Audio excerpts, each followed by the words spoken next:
नमस्कार दोस्तों, आरएस भक्ति की शक्ति चैनल पर मैं रेखा आप सबका स्वागत करती हूँ।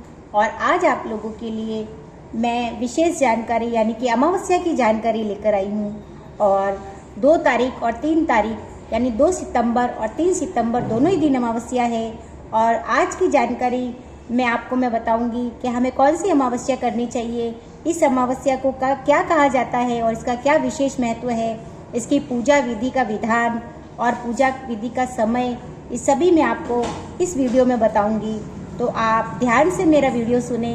और सबसे पहले मैं आपको बता दूं कि 2 सितंबर को सुबह 5:21 से जो है अमावस्या प्रारंभ हो रही है और 3 सितंबर को वही सुबह 7:24 तक ये अमावस्या रहेगी। तो दोनों ही दिन सूर्य उदय के समय अमावस्या पड़ रही है। और जो हमें अमावस्या करनी है यानी कि 2 सितंबर की जो अमावस्या है वो अमावस्या का व्रत का विधान अति उत्तम है। तो इस बार की जो अमावस्या है उसका वैसे भी विशेष महत्व है, क्योंकि हर अमावस्या का एक विशेष महत्व होता है। इस अमावस्या का विशेष महत्व इसलिए है क्योंकि ये अमावस्या इस बार जो है वो पितरों के निमित्त भी की जाती है। और इसी के साथ साउथ में इस अमावस्या को पिटोरी अमावस्या, कुशा पाटनी अमावस्या भी कहा जाता है। और वही इस अमावस्या को सत्या की अमावस्या भी कहा जाता है। और इसी के साथ ये सोमवार को पड़ने के कारण इस बार की जो अमावस्या है वो सोमवंती अमावस्या भी कहलाएगी। तो इसीलिए इसका एक बहुत ही विशेष महत्व है। तो जो हमें व्रत करना है वो जो है 2 सितंबर की अमावस्या को ही रहेगा। और इसकी जो विधि है पिटोरी यानी कि मुहूर्त का जो समय है वो सायकाल 6:41 से 8:57 तक का है। और इसी 2 घंटे 16 मिनट के विधि विधान से हम जो है पूजा करेंगे। और पूजा में काफ़ी जो पुरोहित होते हैं वो घाटियों से कुशा नामक जो है घास तोड़कर भी लेके आते हैं वर्ष भर की अपनी पूजा के लिए। इसी दिन वो घास तोड़कर लेकर आते हैं।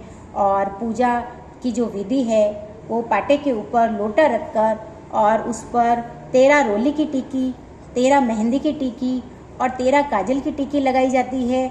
उसी के साथ जो है चावल, नारियल, प्रसाद, लड्डू, काजल, मेहंदी, चूड़ी, इन सभी के साथ जो है पूजा की जाती है। और इस दिन जो रानी सती जी के मंदिर जाने का भी विधान है। और इसी के साथ शिव पार्वती की पूजा भी इस दिन की जाती है। साथ में आप कई जगह विष्णु भगवान की भी पूजा होती है। और इस दिन जो है सूर्य भगवान को जो है अर्घ देते समय उसी जल में आप चावल, काले तिल और कुमकुम डालकर अगर अर्घ देते हैं तो पितरों का जो है आपको विशेष आशीर्वाद प्राप्त होता है।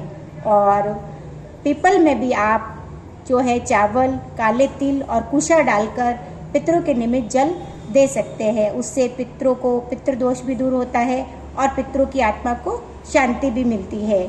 और इसी के साथ हम तुलसी माता की पूजा भी कल विधि विधान से करते हैं। और इसी जानकारी के साथ जो है हम और आपके लिए आगे आने वाली व्रत त्यौहार की सारी जानकारियाँ लेकर आते रहेंगे। और सोमवंती अमावस्या के लिए मैं एक वीडियो उसकी कहानी का और एक मेरे अगले वीडियो में आप देख सकते हैं। और अगर आपको मेरी जानकारी अच्छी लगी हो तो आप मेरे चैनल को लाइक और शेयर सब्सक्राइब कर लें और आने वाली सारी व्रत त्यौहार की जानकारियों को आप जान सकते हैं। धन्यवाद।